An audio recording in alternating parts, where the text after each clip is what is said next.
Finally, a source of raw, real, and honest information on healthcare issues that matter most. Welcome to BS Free MD. From the latest medical information to how to stay sane as a doctor or a patient, no subject is taboo, no BS is allowed. Now, let's welcome your hosts, Doctors May and Tim Hindmarsh. All right, this week we conclude our discussion with Dr. Peter McCullough. Just fascinating stuff. We dive fairly deep into the vaccines, who should get them, who shouldn't, risks, etc., as well as kind of, putting our toe in the water of what in the wide world of sports is going on with this pandemic, and is there something bigger going on that we really can't explain? But first, May has a message for us. Sure. Hey, but if you haven't listened to last week's, before you listen to today, just a reminder, rewind and go back. But before we get into today's episode, here's a quick message from our sponsor, MR Insurance, a small business that helps physicians with their disability insurance needs. Michael L. Relbus is a CFP professional and insurance agent committed to helping physicians nationwide with their term life and disability insurance needs. He provides an objective, transparent, and education-focused process that aims to help physicians make prudent decisions and avoid overcomplicating things. He exclusively offers own occupation disability insurance policies for residents, fellows, and attending physicians. We know that he'd be happy to help you with whatever your needs are. You can find Michael at drpodcastnetwork.com/MR Insurance. Now, I was on Laura Ingraham this week, and I can tell she was always trying to get me to directly criticize Tony Fauci. And how I responded to that is I said, listen, our public health officials have been working overtime. They've been working hard. They've been doing the best they can. But they are running about 6 to 9 months behind in applying the scientific data to what's going on now. And individual practitioners can have much more alacrity because we can read and interpret and decide much more quickly than an organization that would have to read and meet and decide on policy. You know that if you sit in a group at a hospital committee or a clinic committee, it takes weeks or months before you decide on something and before you act. Whereas doctors, we can interpret and we can act almost on a dime. So of course they're running behind. That's very natural. So great examples of running behind we used to think that asymptomatic spread was frequent. There were modeling papers that suggested if you had 2 or 3 days of being asymptomatic and you did all the case contacting calculations, that half of all the spread was occurring in asymptomatic people. Well, there's been 2 recent papers, one in 10 million Chinese, the other one done from synthesizing other papers. The first author was Cao in Nature Communications. The other one was Madewell in JAMA. They both concluded that less than 1% of all spread of COVID-19 is from asymptomatic people. So that's a very important finding. So if asymptomatic people don't spread the illness, you know what that means? That means stop testing people before they go on airplanes. Stop testing all the kids. You don't need to wear masks to school and everything. People just need to be aware that when they feel sick, they need to cancel out of activities, don't go to work. If you were to have some quick check, it's going to be about symptoms. Where I work, I have to walk into a hospital, I get a quick temperature check, and I move on. We don't do nasal swabs and things like that to go into the hospital. And I testified at the Texas Senate. My wife and I had to go through this army tent outside the Texas Capitol building and then get tested. And before we get into this giant chamber that we set miles apart from each other. And then when I finally went down to the Senate floor, we were all behind plexiglass barriers trying to testify. And I made the comment to the committee. I said, listen, I work at a hospital where there's sick people, and we don't do nasal testing before we walk into the hospital. What in the world are we doing testing well people before they walk into the Capitol building every day? What are we doing? This isn't for my health. It's not for the health of anybody else. Doesn't have any scientific basis. And why would we pick a higher standard for the Texas Capitol building than we would for a hospital? So our public health response and what we're doing right now is off the rails. It doesn't make any sense at all. It's wasteful. It's expensive. And I think a lot of it, honestly, is for other reasons. It's not for COVID-19. No, and this is deeply personal to me. My mother passed away 3 weeks ago, and her graveside service was yesterday. And my brother and I, who also lives in Oregon, could not attend because it's Canada. Well, you could not even go to visit her. So I couldn't. So I haven't seen her in 2 years, and then she passed away. To get into Canada, we would have to get a compassionate entry. And to apply for that, it can take up to 2 weeks or longer for them to even look at it, to review it. So then you you're get supposed reviewed. To wait. You get into the country. You get a compassionate release for the 2 hours to go to the service, and then I have to sit in a sanctioned COVID hotel where you can't leave your room for more than 15 minutes a day for 2 weeks, even though I'm fully vaccinated and would have had a test 3 days before entry and 3 days after. So on the Canadian on the Canadian website, it says we do not consider vaccination status as a reason for entry into Canada. So the gaslighting is just beyond comprehension to me. You know, they're advertising. The vaccine's safe and effective. The vaccine's safe and effective. Save somebody's life. Save your life. Get vaccinated. Okay, that's fine. Or get the country back open. I think, and then at the same time, I have to still wear a mask, and I can't, I can't attend to my family and honor my mother. Like, really, like it really is just something else is going on here. I don't know exactly what it is, but it is just. It's not science, and it's not rational, and it's not common sense. Like, for the love of heaven, why am I wearing a mask if I'm fully vaccinated and the vaccine's safe and effective? I mean, I'm just done. Well, Johns Hopkins published a COVID-19 pandemic response document and had a whole seminar on this in 2017. So there was wonderful planning for the pandemic. They anticipated everything. They said it was going to be COVID-19. It was going to be related to SARS and MERS, that it's going to create great fear and panic. There's going to be confusion regarding oral drugs, and there's going to be preparation of the population for mass vaccination. That was written in 2017. That's a booklet that everybody has, and they called it. And the public may wonder, how did Johns Hopkins get the scoreboard up on CNN so quickly when this COVID-19 broke in March? Well, they anticipated it perfectly, down to the genus and species of the virus. It was anticipated and published in 2017.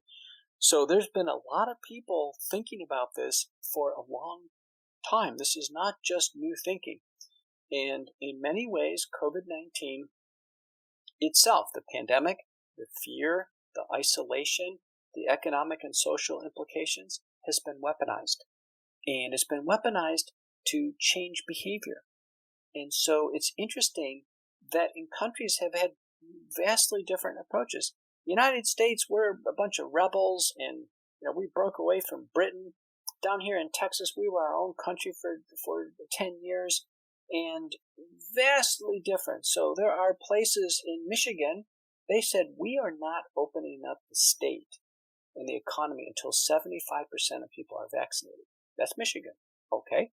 Now you got down in Texas, where we have an executive order that says you don't have to get vaccinated.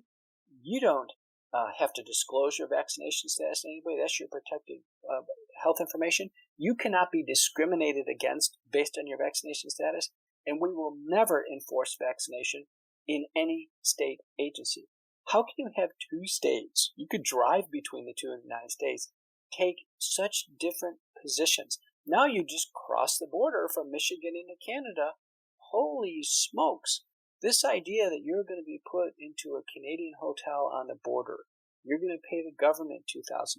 You got to leave your room open to be subject to these random checks, and then kind of be terrorized from people checking COVID before you can see your relatives in Canada. How Canada has taken this to basically a totalitarian state in a very short period of time. I never could think that free countries could turn into totalitarian countries this quickly. It is extraordinary. There was on the internet, and this is worldwide, this isn't just Canada, US.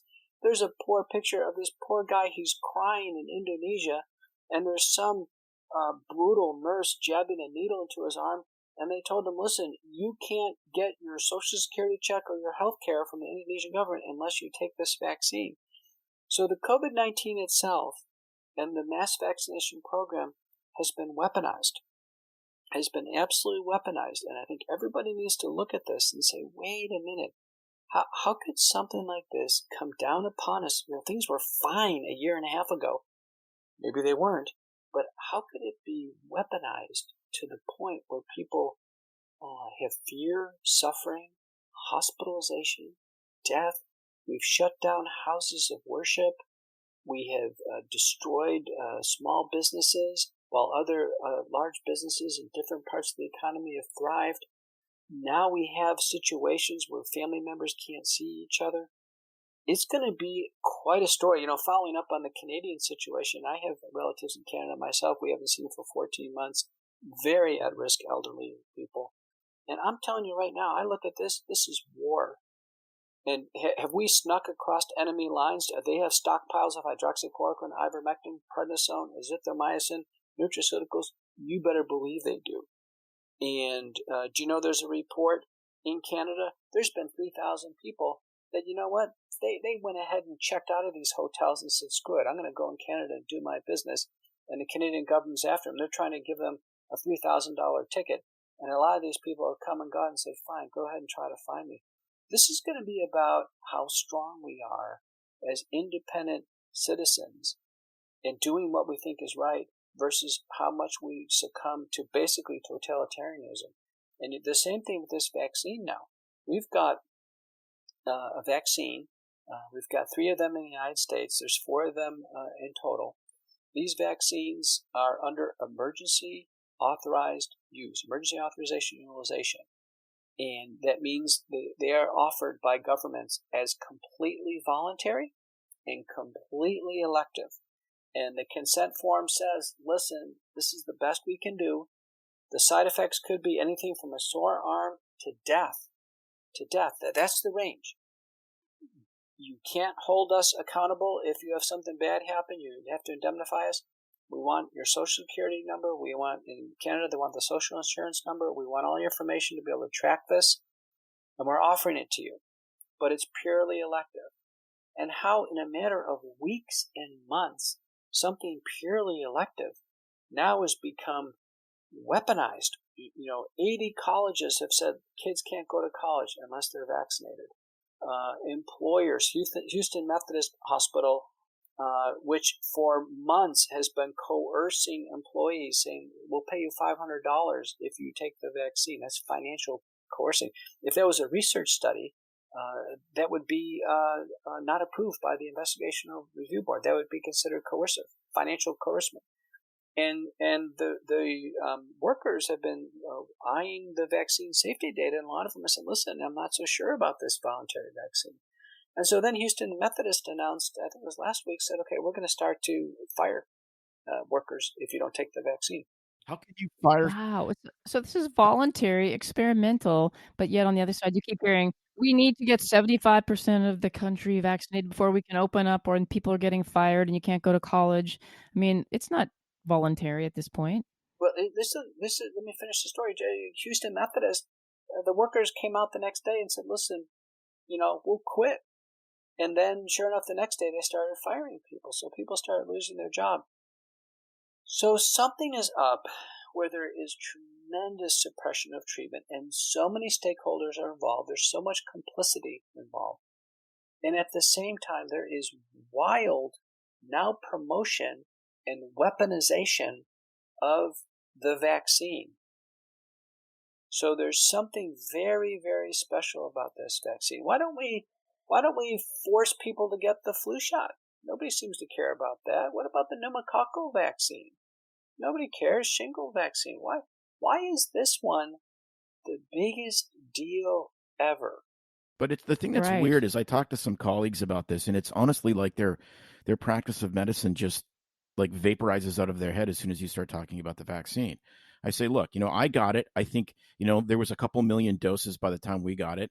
I have some risk, but not significantly. But I work in a COVID clinic, so I don't want to get sick and I don't want to transmit it to other people. And the data that I'd seen at that point, and all the data that's come out, it appears that it's reasonably safe and it seems to be very effective and all the rest of this. But at the same time, I'm like, look, okay, assuming that all of the studies are correct, it's 95% effective and it meets safety criteria. Okay, we don't have any long-term data, but let's just leave that one for right now. Once you've vaccinated everyone over 65, you're done. Like, open up your society, tell everyone else, hey, you know what? If you want it, it's available. But, because patients come in and they ask me, they say, what do you think of the vaccine? And I said, it depends who you are. I mean, if you're a 75-year-old patient that's morbidly obese with diabetes and heart disease, yeah, you probably want to be the first guy in line.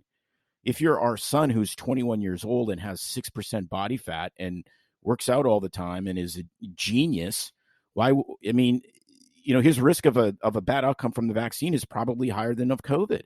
And then you get into children where they're studying this in children. And, little children, they're terrible vectors. They don't seem to transmit this to adults at all.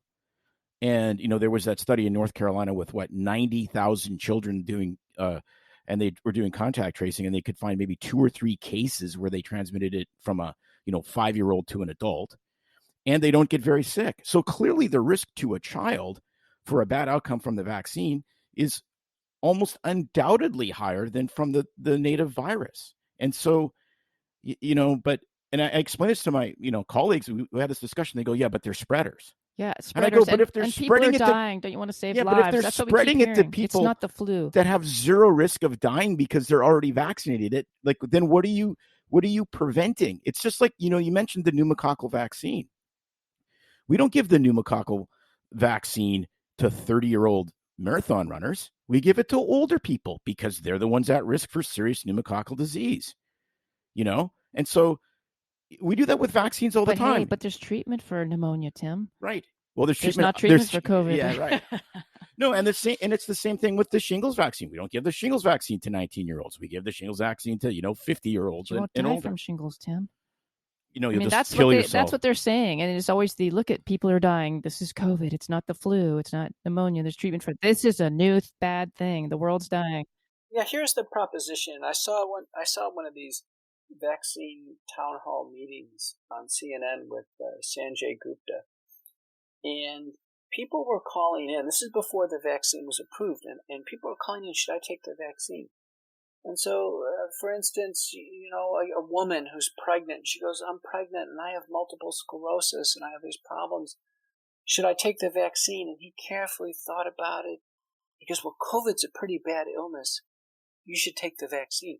So how it's presented to somebody is that it's a 1-to-1. It's either the vaccine or you die with COVID. Well, if you look at the randomized trials, the rates of getting COVID in the randomized trials of the vaccine were less than 1% for the vaccine group and the placebo group in every trial. So the attack rate is less than 1%. So the value proposition of taking the vaccine is a less than 1% value proposition. So Tim, you took the vaccine. I can tell you right now, congratulations. You have a less than 1% chance of getting COVID-19 vaccine over the next 3 months, or COVID-19 infection. And it'll probably be another 3 months, maybe it'll be at 2%. And yeah, did you drop your 2% down to 1.1% or 0.9%? Sure. But the average human mind can't think in those small numbers. Now, if I told you, Tim, listen, you ran the rate of dying with the vaccine, but it's less than 1%. Everything's less than 1%. So it's a less than 1% proposition. So Andy Bostom, who's an epidemiologist, used to be with the Framingham Group in Massachusetts, has done some wonderful analyses on the risks and benefits, because the vaccines have risks and they have benefits. And where do we emerge from a value proposition in giving the vaccine? And the answer is over age 50. Actually, 50 and up, it's probably worth it to take the vaccine on average. It's not risk-free, but it's probably emerges. Anything below age 50, you can't make the case for it, not for the benefit of the individual. Now, if you're saying, listen, we're going to vaccinate the kids in order to benefit somebody else, or if we're going to vaccinate the college kids to benefit somebody else, That's a different ethical decision and discussion because the vaccine has harms to it. That means we are going to actually, by policy, harm some individuals where it's not in their best interest to get it in order to benefit somebody else. So this proposition of, like, currently in the United States, we have vaccinated roughly 100 million people. 100 million people. There have been, and I want to be exact for your listeners, so I'm going to just fire this up really quick and give you the exact data. By the way, with safety data, we never know if it's really due to the medicine or the product or not. All we know is the absolute number, so we don't know causality. But the FDA in general will pull a new drug off the market at 50 deaths, as an example. The swine flu pandemic, we vaccinated 55 million people. We pulled the vaccine off the market after 25 deaths. Flu vaccine, United States, we vaccinated 195 million people per year. Roughly 20 to 30 deaths are reported through the safety system. COVID-19 so far, 100 million people vaccinated, 3544 deaths, 40,000 hospitalizations, urgent care visits, and office visits due to the vaccine. So by all standards, the most unsafe vaccine in human history. Now granted, it's really low. And yeah, Tim, you faced a really low risk.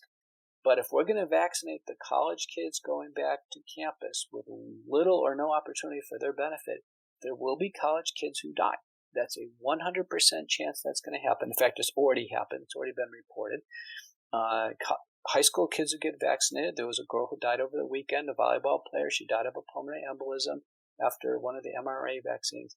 There will be deaths in the kids. And the question is, because they were coerced into the vaccine, what are the implications? And what we know there is because the vaccines are voluntary and elective, and you sign away liability on vaccines, so Pfizer, Moderna, J&J, vaccination center, no liability.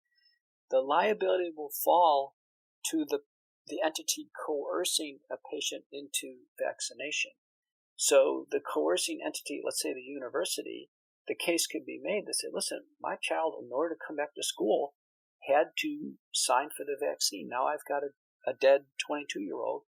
I'm going to launch a lawsuit against Rutgers or against Notre Dame or what have you, and the lawsuits will prevail. And it's interesting because the universities have had an entire year of having no kids on campus. That means they haven't had any cost, and they didn't lower tuition one bit. So they are flush. Tell us about it. Yeah, so they're flush with cash. And I tell you, the payouts, and they must be prepared to do this. It's very interesting. They must be prepared to do this. They must have looked at the risks here. They're not stupid. They know exactly what they're doing. When employers, it's very interesting. So as employers start to mandate vaccinations, the Equal Opportunity Employment Commission has already ruled on this and saying a vaccine death will be considered a workplace death. And there will be liabilities. Let's say you vaccinate somebody and they get hospitalized and they have a pulmonary embolism and they're in the hospital for 4 weeks. That's all going to be on the employer. That won't be on your insurance. That'll be on the employer. And then the deaths will come down as workplace deaths. And we'll have to see how the legal cases, I'm sure the families will make civil cases against the employers. But when we mass vaccinate like this, and we already have 14 deaths, don't forget all of those have the legal implications.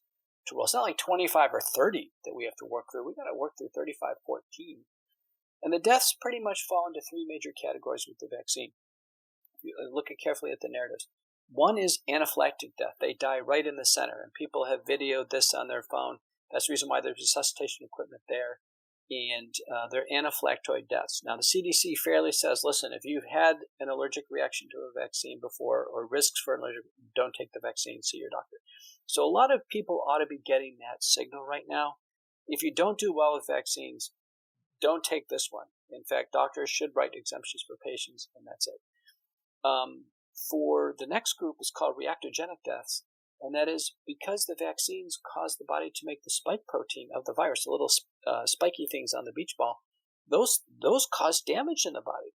They cause blood clots. All of them do. They cause high fevers. So a lot of the narratives will be, let's say a nursing home patient, they're vaccinated in the morning. By the evening time, they get fever, chills, nausea, vomiting, hypotension, and then they're dead the next day. It's called a reactogenic death. Most of the deaths occur, by the way, on days 1, 2, and 3 after the injection. So the reactogenic deaths, those are the biggest group of deaths, my interpretation. And then there's a small group of deaths that are about 2 to 4 weeks later, and those are the blood clots. Those are the thrombotic deaths. And it's interesting because the adeno-associated viral vectors, that's AstraZeneca and J&J, they tend to cause intracerebral cavernous venous thrombosis deaths and damage.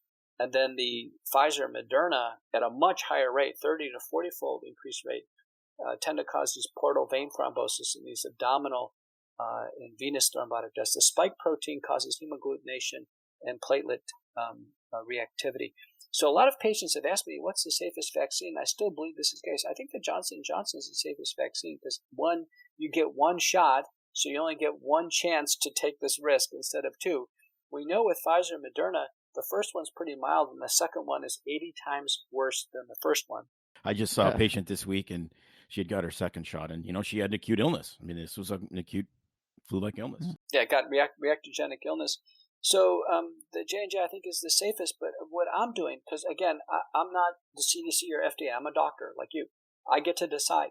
I am pre-treating everybody with aspirin, 325 a day for 30 days, and using non-steroidals on top of that, like say, naproxen sodium gel caps, 220 BID. And I'm just pre-treating. And we can add Benadryl to that as well, or Singular. But the bottom line is, we get to do that. We're doctors. We have a medical license to help it. So I have not lost any patients to the vaccine. Last time I was in clinic, about half my patients were vaccinated because I'm pro-vaccine. I recommend the vaccine to patients, but I recognize that it has its dangers. I had some patients say, listen, the first one was rough. I'm not taking the second one. And 100% of the patients said, doctor, I'm not taking any boosters. I did my patriotism here for the country. The booster is out. Right. And I, to kind of just rewind a little bit, this idea of that has always ethically really kind of chapped my backside. This concept of doing something for somebody else, like do your duty. My duty as a physician is to the patient. And I would have these discussions with families with regards to the Gardasil vaccine. Before we understood that males actually have a cancer risk from HPV, just actually now even, more so than women. This idea that you're going to vaccinate your 11-year-old son to prevent some other woman he doesn't know from having, cervical cancer. I had a problem with that. I said, all you're doing is absorbing risk for no personal benefit, so I would recommend against it. And, then you're an anti-vaxxer. And I'm like, well, no, because not all vaccines are the same. I mean, it's not diphtheria, it's warts, and so there's, and now it's emerged, and, where males get throat cancer instead of cervix cancer. So it ends up being a wash, and the vaccine is probably reasonable for everyone, depending on lifestyle and whatnot. But this idea that every single vaccine is the same, they're all equally as safe. They're all equally as effective. Measles vaccine is the same as diphtheria vaccine or the same as varicella. Well, of course, they're all different. They're different diseases. They have different disease courses. People have different risk. And this is experimental. So, you should, pause, scratch your head and decide if it's right for you. I was going to say the CDC is clear on this. I went through all the CDC pages. Ask your doctor, ask your doctor, ask your... They defer to us. We decide, and we help our patients decide. And you know what? The CDC doesn't have a medical license. They don't have any fiduciary responsibility at all. And if I lose a patient due to the vaccine or they're damaged by the vaccine, I'm participating in that decision, and I feel personally accountable. So the bottom line is I have no reservations about guiding people at all. And like anything else, they can be guided safely on vaccines. But it's a doctor's privilege and duty to do that. And what's happened in this pandemic is the doctor has been marginalized, right? The CDC says this. Well, wait a minute, what do doctors think? We've been marginalized, and a lot of doctors have been so passive, they've been happy to be marginalized. They haven't treated anybody. They've been sitting on the sidelines. Oh, this is a horrible thing. Let the government hand me the answer. The government, I can tell you, the government is going to hand zero answers, zero clinical trials of any value, zero medicines, zero anything. The bottom line is the government has said our offering here is a vaccine, and because we've had a year of fear, suffering, and death, the population has been prepared for a vaccine, just as the Johns Hopkins roadmap outlined in 2017. We are being prepared for a mass vaccination, and now we're prepared, and now you see it being weaponized. The most interesting thing is, will there be a large enough group that doesn't get vaccinated that makes the whole situation start to erode? And so the group that's been identified that absolutely positively should not be vaccinated, that's currently being vaccinated, is the groups that were excluded from randomized trials. We have the best argument for that. They were excluded by the FDA, Pfizer, Moderna, J&J, and AstraZeneca because it was unsafe to vaccinate them, number one. Number two, they had no opportunity for benefit. And those groups include COVID survivors, suspected COVID recovered patients, patients who had COVID antibodies, women of childbearing potential, and pregnant women. They were all excluded. So when these roll out, the CDC and FDA, in kind of a, again, being very cautious, COVID's a bad thing, everybody should consider vaccination. Everybody. Okay? They didn't say you have to. They should. Doctors should be reading these trials and saying, I'm a doctor. No, COVID recovered patients don't get vaccinated. Suspected COVID don't get. Pregnant women, no, we never do this. We never take a brand new drug, brand new vaccine, and vaccinate pregnant women. Never. Women of childbearing potential, never. And so doctors can use their judgment. I have not recommended to a single COVID recovered patient or pregnant patient to get the vaccine. No, sorry. That's my prerogative. That's my judgment. And the doctor has authority over that of the CDC, the FDA, and the NIH and the media. And that's where I have been. And our daughter asked, and I said, "Well, you're 23, and at some day I would potentially like grandchildren. So your risk of the disease is so low that probably not taking the vaccine is the right answer." The thing that I'm hearing, and patients ask us a lot now, is the flip side. And I always like to play the devil's advocate because, it happens. But people who are younger, not high risk, say over 50, younger male, they're hearing now about these long haul COVID cases. And that's the big thing of cardiologists saying, long-term potential damage to the heart, cardiomyopathy, coronary artery changes, thrombosis. After even you've had COVID recovered, you're normally young and healthy with any kind of risk factors. The patients developing long haul symptoms, could this have been prevented if they were vaccinated? How do you look at the data, the numbers on the odds of long haul COVID, and how do you just talk to patients and give them your best advice based? We don't know, but that's the big fear now is all the talk about chronic symptoms from COVID.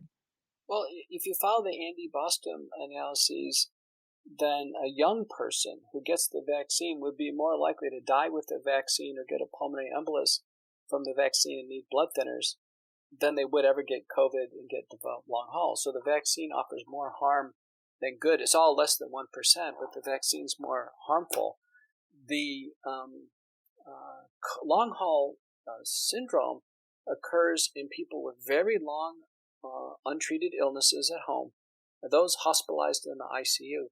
That really doesn't apply to young people. If a young person presents with severe symptoms, we treat them anyway. They can be treated easily with little intracellular anti-infective, steroids, some aspirin, and they'll get through the illness. So this idea that, I should take the vaccine and the vaccine's going to prevent COVID and COVID long haul. No, the vaccine is more likely to cause a fatal pulmonary embolus in a child or damage the children. And don't forget, the spike protein itself is causing problems. People are developing neurologic conditions and other things from the vaccine. So I'm with Tim. I like the idea of a more narrow, strategic vaccination, people where it really makes sense. I have some patients, honestly, with heart failure and emphysema they wouldn't last 2 hours with COVID. They wouldn't, and even though the vaccine's got hazards to it, I said, listen, take the vaccine. I'd rather you're better off being protected. But someone, honestly, who is big enough and strong enough and young enough and tough enough to get through COVID, I don't think they want to have a vaccine. And I've had people. I'm over 50 myself. I've had COVID, so I know what it feels like. I've had people who say, "Listen, I'm 55. I'm a runner. I'm in good shape, and I feel strong." I said, "Listen, if you're not afraid of the virus, you're not compelled to take the vaccine." I had my neighbor next door was over, and he's building a house. The builder, and they all proudly announced that they were vaccinated. They're about my age.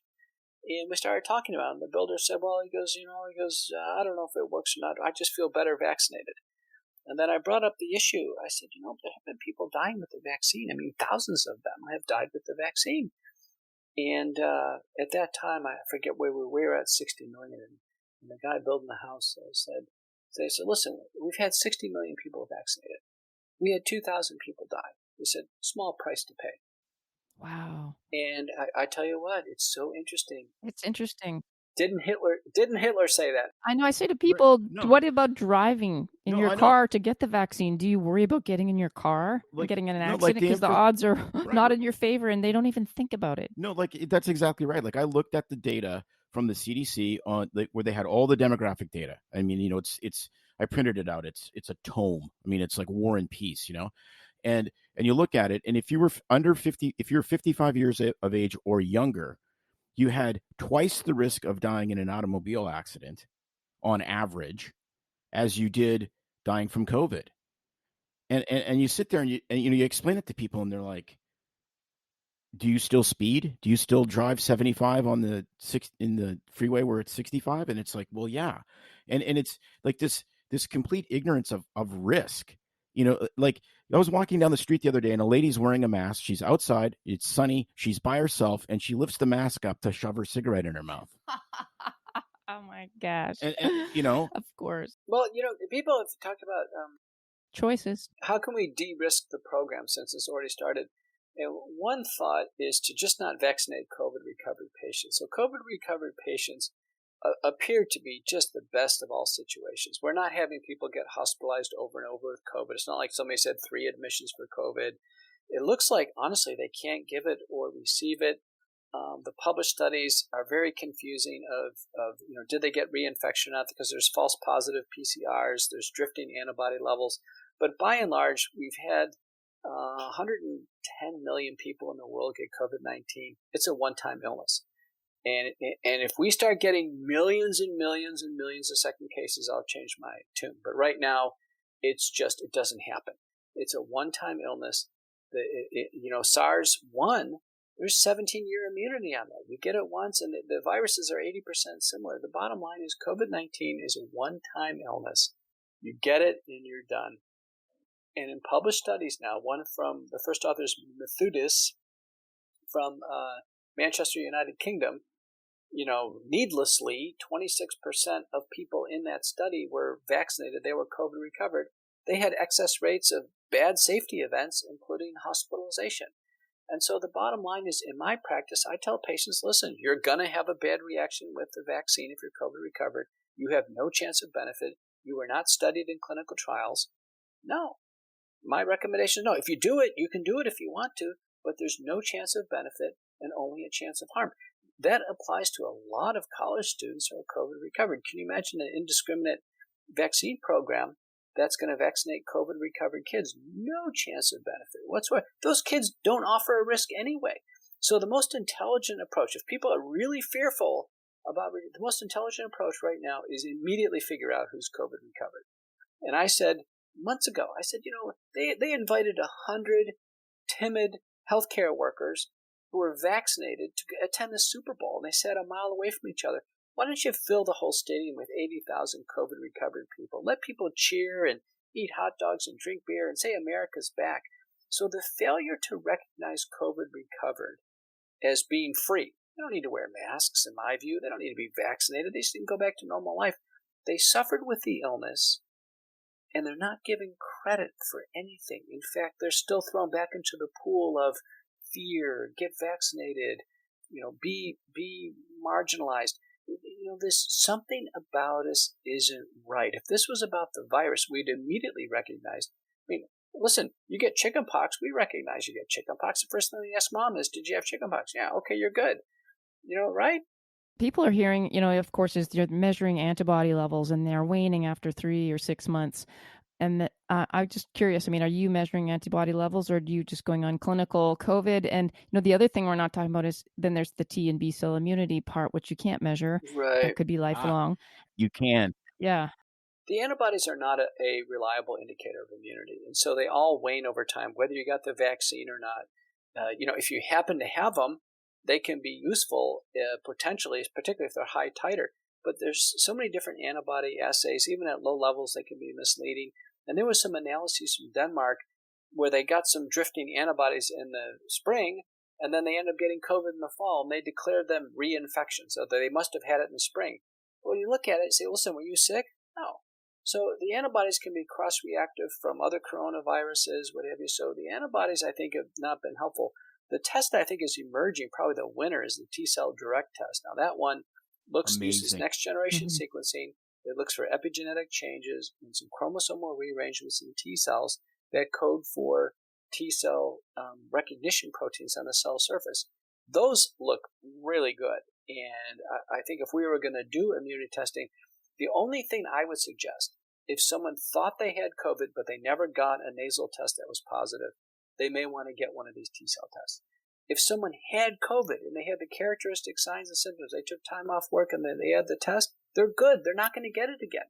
We don't have to get ourselves into a spiral and try to do an immunity check. So I think COVID recovered is a clinical definition. No need for vaccination. In my view, no need to wear masks, return to normal work, and go to the Super Bowl, and let's get back to business. We're going to have to get there at some point in time. I think we ought to give vaccinated people some credit. They went through the risk of vaccination. They ought to be at a little lower risk. The CDC has reported right now, way underreporting through their mechanisms, 7,000 breakthrough cases, and 7% of them have been hospitalized. So it looks like it's the same illness. Maybe it's a little bit milder, which is fine. At one point in time, a few weeks ago, 60% of my COVID patients were vaccinated, and they were getting COVID anyway, so we know it can break through. The UK had some projections that because they vaccinated so many people, and they're still seeing COVID, they're projecting 60 to 70% of the COVID cases will be fully vaccinated people. And so, we're just going to have to deal with it. But the idea, people have raised the issue of let's have COVID vaccine passports, like somehow this is some great thing. Well, if you wanted to have a passport, you'd have a gold passport for the COVID recovered. Since they can't get it, they're the best ones. Exactly. You'd want to sit next to a COVID recovered person. If you couldn't get a COVID recovered person, then you get next to a vaccinated person. But the question is, what would you do if you're on a privileged COVID green passport flight and two people are sneezing on each other and they give each other COVID? Do they lose their passport once you get COVID? If COVID recovered doesn't get a green passport, do you get one and then you lose it? Oh my gosh. Think about the ridiculousness of where we're at right now. Yeah. It really, really is ridiculous. So if you're COVID recovered and get the vaccine, you said that those patients have a higher chance of complications compared to just the COVID naive patient. Is that correct? And they were excluded from the clinical trials for that reason. Yeah. Pfizer, Moderna, FDA, J&J, they all knew they were going to have trouble if they vaccinated COVID recovered patients. So the CDC and FDA now just have kind of a passive, like, oh, you can do it if you're concerned. But I tell you, a doctor's recommendation has higher authority than the CDC and FDA in recommending stuff. Patients can still electively do it, but I haven't advised a single COVID recovered patient to get vaccinated. Yeah, I think that is a really, really good point because, one of my friends, he was sick, like obviously COVID positive, his whole family was, and, just goes out, gets vaccinated. And I didn't say anything because, I don't really practice medicine where I'm not invited, but I'm like, what the heck? Yeah. So where are you going? We're really excited to hear about where you're going from here as far as next steps in helping spread the word about COVID vaccines, treatments, and can you share with our listeners like what you're involved with doing and well, fortunately, in many places in the country, we're at herd immunity, meaning that the virus isn't going to spread much more. U.S. got hit. U.S. is still the leader in deaths, cases, and what have you in the world. And we're only 1/6 of the world population. So, we had a special role in COVID. We got hit. We have herd immunity. I testified in the Texas Senate on March 10th. We are at 80% herd immunity. And they were shocked to hear that. And sure enough, we had a public health official 2 weeks later confirming that we're at 80% herd immunity. I used standard CDC equations. Now, that means if 20% of the population got COVID, it would be a disaster. Believe me, that's no picnic to get 20% of the population COVID. It just means that it's not going to spread very far. And Texas never shut down its economy. It's a huge population down here. We were 24th in the country for cases and mortality, so kind of middle of the road. Never had a draconian lockdown. And now we're on our way to herd immunity. Upper Midwest, herd immunity. The vaccine will even make it more herd immunity. Israel's a good example. They were pretty far on their way to herd immunity, and they vaccinated a lot. Now they're almost down to 0 cases. Terrific. I think we can get that, but the point is the natural infection is what brings herd immunity. The vaccine is kind of icing on the cake.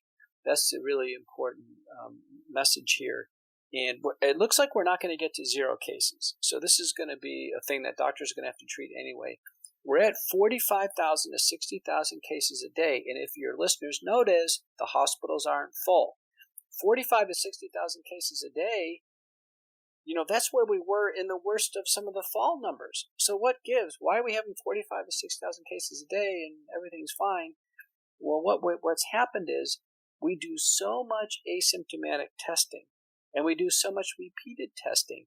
Do you know that the scoreboard, the Johns Hopkins scoreboard, which was put on the drawing board back in 2017, getting ready for this, for the coronavirus that they planned for in 2017, the Johns Hopkins scoreboard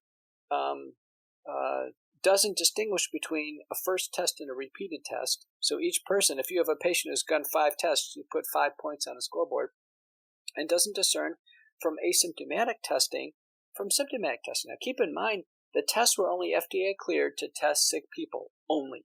That's the only thing the FDA says they can be used for. So this idea of, let's test all the NBA athletes over and over again. No, there was never any study or FDA clearance for that. Let's test all the schools. Let's test people going into federal buildings, people testing on airplanes. All we're doing is generating lots of tests that are false positive. So if somebody has no symptoms whatsoever and they have to get on an airplane or cross the Canadian border, Tim, the bottom line is, and they test positive, more likely than not, it's a false positive. So all we're doing is generating lots of false positives. So I had a chance to review this with Dr. Lyons Wheeler, who's an expert in testing. And he's concluded that about 40% of what we're seeing on the scoreboard is false positives. Wow, that's a lot. Yeah, that's about 40%. So out of that 60,000, maybe we only have 40,000 real cases or 35,000 real cases. So of the real cases, remember I said only about 25% would need treatment. So now you do 25% of the 40,000. Now we're down to 10,000 people a day who needs treatment. And guess what? That matches about the throughput right now of all the telemedicine services in the United States. So you have myfreedoctor.com, Speak with an MD, Frontline MDS. Their volume per day is about 10,000. They could probably flex to 20,000 a day. So it turns out, America, guess what? People are being treated. And early treatment has cleared out the hospitals. It kicked in towards the end of December. At the end of December, we saw new cases. Deaths and hospitalizations drop at the same time. The only thing they can do is early treatment. That was the product of, I let it off with the U.S. Senate testimony November 19th, follow-up with Pierre Corey and others in December, and we had a massive push on early treatment. The AAPS guide has been downloaded and utilized, 500,000 times, probably passed around millions of times, and it basically saved America. I told you Harvard and Hopkins and Mayo Clinic, they didn't treat a single patient. I can tell you these telemedicine services treated tons of patients, and they spared the hospitalizations. And it kind of doesn't matter if we get vaccinated or not because people are going to be treated, and these hospitalizations aren't going to come back. My hospital at the peak had 200 to 300 patients with COVID. I checked the other day, we're under 20. It's very manageable. So the bottom line is early treatment works. This is going to be a great story at some point in time that America will learn. They're learning it first on your radio program. Well, I know that people no matter what side of the aisle you are on politically or what you believe about the vaccine or treatment, want the country to, for the most part, get back to normal. From at least what I'm hearing. Now, I could be totally wrong. Well, Do no, you disagree? of course, And but it's open up, and they want their lives back, whatever that takes. And I mean, I don't know. Yeah, I think it's time. I mean, I've been preaching this, just doing the math in my head. It's not, if you have 330 million people in the United States and you do some extrapolation on how many people have had the actual native COVID plus the vaccines, et cetera, we have to be very close to herd immunity in most of the country, I would estimate. I mean, it's just common sense. Well, listen, we'll have little outbreaks. We'll have little patches that because the virus moves around. I published that very early on in the pandemic, but we're not going to have a tidal wave like we had back in November, December, and I testified on this. And I was out there in print on this. I said, listen, this is our big battle of the bulge was back in November, December. It's done. It's not going to come back, and this will become 10 to 20,000 cases a day. Every primary care will deal with this just like they deal with URIs and asthma. We've got to get people back. Yeah, people want their freedom back. I mean, now you don't get that impression sometimes from what's going on in the media with government officials coming out and making statements, closing things down again. Well, listen, I've referred to the Johns Hopkins planning document. I think everybody ought to find this. 2017, the planning document, and I'll read off the title to you. Why don't you find this online, everybody? We'll definitely link that in the show notes, too, so that everyone can find that easily. Yeah, because this needs to be exposed. I mean, it's crazy. Having a COVID pandemic was well planned ahead of time. I mean, down to the fact of it's going to be a coronavirus, it's related to MERS and SARS, that there's going to be outbreak. The name of the document is called the SPARS pandemic, SPARS pandemic. Interesting. 2025 to 2028 is when that's going to happen. And the title is called A Futuristic Scenario for Public Health Risk Communicators. They even have a picture of the virus on the front. It's called the Johns Hopkins Center for Health Security. There's an entire project team from the Johns Hopkins Center for Health Security, from Columbia University, Texas State University. It even has a recommended citation where they've published this in 2017. And it's an absolute roadmap of everything that was going to happen in the pandemic. Now, the problem with this is that their timeline, which we are matching exactly, is 3 years. It's 3 years of torture is what they predict. Everything. Social media, agencies, lockdowns, masking, totalitarianism. It's 3 years. And what's the ultimate goal to the end? Does it say? It leaves you in the end like, okay, here we go. People are asking the question, what's the goal in the end? If we've shut down businesses, shut down travel, we've fractured the church, we've fractured families, destroyed professionals' lives, what's the end game here? Is it money? Is it whatever is happening that's happening in Dallas, Texas is happening on the smallest island of the Philippines right now. Is happening in the bush of Africa. What is going on that could be that powerful and that complete in the minds of people all over the world? Was there a memo that was sent out by Amazon or by Bill Gates or Tony Fauci? Was there a memo that went out and just we missed it? I didn't get the memo? Maybe there was a memo that said, doctors, by the way, don't tell anybody. There's going to be a really bad problem, and we want to make a lot of money, so don't treat it and let people get really sick so Pfizer can make a lot of money in the vaccine. If there was that memo, it would have been leaked. If there was a memo that went out to all the media and said, you know what, don't tell anybody that this is treatable. Don't even tell them about the antibodies. Don't even tell them about the EUA antibodies.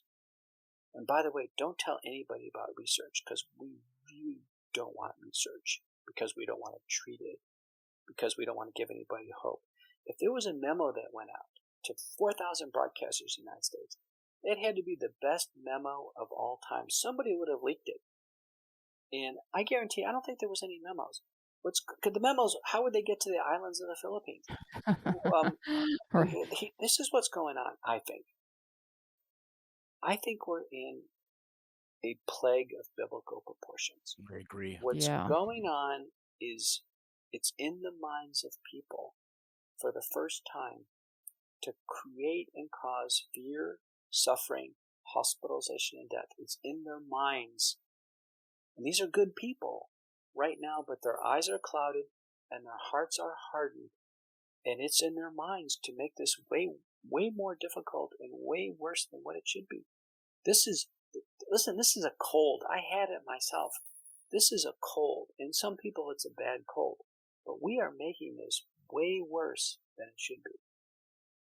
I could not agree I more. totally agree. I mean, it is the power of groupthink is just a mind blowing thing. I mean, we had discussed this before when we had spoken a couple of weeks ago, just about how, even in medicine, where we pride ourselves in, evidence based and science and whatnot, dogma trumps data every single time. I mean, I look back to the opioid epidemic and how that was started with a 5-sentence letter to the New England Journal, and it spawned, millions of deaths, countless millions of people suffering, an entire new industry of long-acting opioids, all based on zero real data. And but we just went along. We wanted to help our patients, and it's like, if you're, you gotta treat them because they have pain, and I just see this is the same thing, but again, on a complete world stage across all cultures. It's just bizarre, to say the least. Well, it's clearly consuming us. I mean, I haven't taken a vacation in a year. This has dramatically influenced my professional status, what I do on a day-by-day basis. I'm meeting people like you over the computer for the first time. We're looking at each other as if we're sitting in the same room. This is what's called the Great Reset. Yes, I wanted to bring that up. It's a great reset. And I have to tell you, just because we're in science and medicine, we are being affected dramatically. Politicians, media people being affected dramatically. Sometimes I look out and I look at the house being built next door, and I said, maybe I should be a home builder. Maybe I should just build houses. If I was building houses and putting up 2x4s, I wouldn't be spending 2 seconds thinking about this. Life to these workers over here has been the same. I don't even think they even know a COVID pandemic's going on. They just kind of laugh every day. They turn on their music and they pound away and they build houses. So the pandemic's interesting. It's affecting people dramatically in some sectors. My parents are senior citizens. They've been destroyed by this. My dad had COVID for 60 days. They've lost their house. They're now in a senior center. My dad spent 6 months in lockdown. Tim, your mom just passed away. My wife's parents have been in complete lockdown and torture in Toronto for 14 months now. Every day my wife's on the phone ordering groceries, trying to get home care nurses. It's just, seniors have been destroyed. That's inhumane. It's totally inhumane. It's inhumane what's going on to the seniors. And then the children have been destroyed. They haven't seen their friends. They haven't been to kindergarten. They haven't played. They haven't had interaction. They haven't even seen facial expressions. It has been unbelievable how this has hit those two segments of society. And there's some middle segments. People who are doing plumbing, they're replacing the gas lines in my neighborhood, building houses, as if to them nothing's even happened. And then us in medicine and in politics and the media, I don't know about you, but I kind of feel responsible for this. I feel like I kind of feel like, man, I'm kind of on the line here. And so that's the reason why I stepped up. I'm in academic medicine, and I saw the rest of the medical world doing horrific things to patients, not treating them, hanging up the phone on them, letting them suffer in the hospital, not answering their calls. There have been cases now in New York State where the families beg for medicine, and the doctors refuse to give COVID patients medicine, refuse to give it. They get court orders, and the court says, give them the damn medicine. And yesterday, there was a dramatic case in Chicago. Same thing. Family said, give my mom some medicine in the hospital. The doctor said, we're not going to do it. Chief of staff said, not going to do it. Infectious disease, we're not going to do it. They got a court order. And they walked it over there, and they looked at the court order and said, we're not going to follow it. There is something in the minds of doctors. This is a medicine. And what I said is, listen, 2 beds down, they're giving the same medicine for a different indication. It's perfectly safe, easy oral medicine. There's something in the minds of people now to take something like COVID and make it the worst thing possible. to make it 10 times worse than what it is. If we looked at it like, listen, it's a bad case of a cold or flu for some people, we'll treat it, we'll get through it. In my view, we would have been done with this by now. Yeah, I think so. I think so. So we really, really appreciate your time and your knowledge. This has just been an absolutely mind-blowing hour and a half. I was telling May, I said, I could go on all day just picking your brain about things. Absolutely. I said, I kind of feel like that scene in the first Wayne's World movie where Garth and Wayne got backstage passes and met Alice Cooper and we're doing the "we're not worthy, we're not worthy." So, and if you know how much I like Alice Cooper, that's very high praise indeed. So it's his bucket list before he dies to golf with Alice Cooper. So if you can make that happen next to talking to you. Let me say, I felt so moved by this that I formed a group called C19. And you're in the group, and anybody can join. And now we're up to 500 people worldwide. We have some former heads of state. We have some Nobel Prize winners. We have the top scientists, media people, political people. But we have one common thing, is our eyes are clear, and we see that something is wrong. Something's very wrong. A simple medical problem is being made to be a menace to the world. Something is wrong, and the people in C19 know. And so anybody listening out there, we know. Yeah. absolutely. So we will link all those recommendations that you suggested. Is there any other way people can follow you, or do you have any web page, social, in case anyone wants to see what you're up to next? No, there's some very good sources, though. I think AAPSonline.org and FLCCC, I think .net are the best ones. Unfortunately, how I got involved in all this is one of my very first. I never made a YouTube video, and I made one because my daughter convinced me to make one of my first paper, and I was targeted, and I was shot down, and it was removed because I violated terms of use. Of course. It was just a paper, and then I was targeted, and so unfortunately, I can't have any type of presence targeting, and there are stakeholders. Yeah, believe me, that want no treatment administered to people. None. It is amazing that the very people that are doing the silencing, the large social media companies, are the exact same companies that grew their wealth by $1 trillion cumulatively during this pandemic. Yes. Let's not get me started. You want to talk about a stakeholder? Yeah. Well, but there are people listening. There's major programs trying to get any information out to audiences that are being deplatformed and shut down. We're in a bit of a war. We're not fighting with bullets and uniforms, but we're fighting through computers. Absolutely. We're on two different sides, and I think in the end it's going to be who's biggest and strongest. And what I've told my adversaries, and I know they're listening, bring it on. Amen to that. Bring it on. I love it. Bring it on. Who's bigger and who's stronger? We'll find out. Outstanding. Well, I think we'll leave it right there. What a great place to end. Again, Dr. McCullough, thank you so much for your time. Okay. Thank you. Bye-bye. Okay. Well, another great discussion with Dr. McCullough. Just amazing stuff. A couple things really hit me. After talking to him, May and I spent a couple hours with him. And, we've been seeing COVID patients for, over the last year and doing a tremendous amount of reading on this. There's one thing I think is clear is there is a tremendous amount of fear of the virus for some people, which is completely rational, and for others irrational.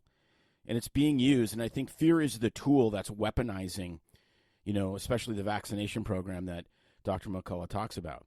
I think the vaccine rollout has been amazing. I think it's been on par with the lunar landing in 1969. And I think it's something that should make all Americans really proud.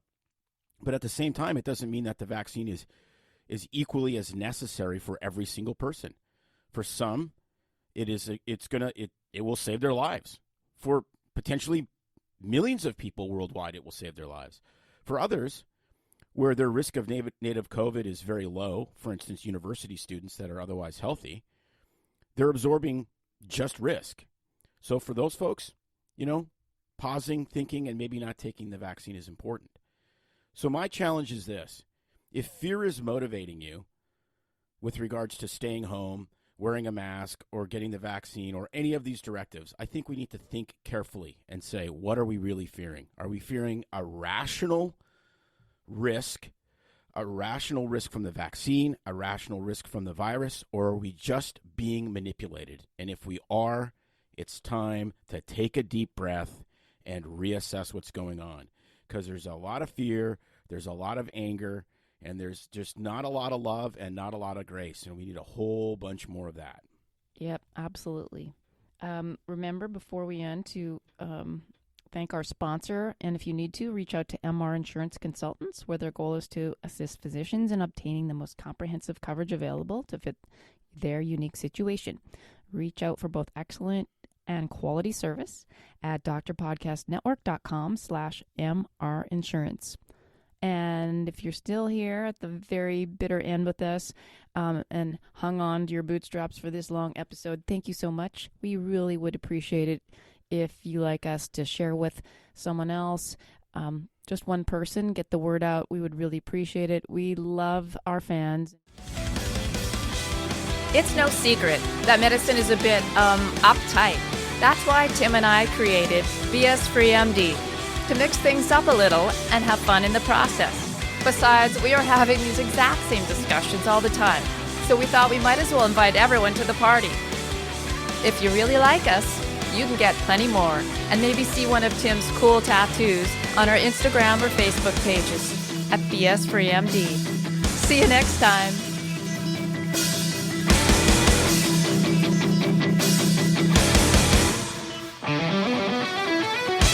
While we try to keep BS Free MD as raw and real as possible, we can't be held responsible for any medical decisions or discussions had as a result of what you've heard on the show. We know, bummer. But the truth is, we really do care about your questions.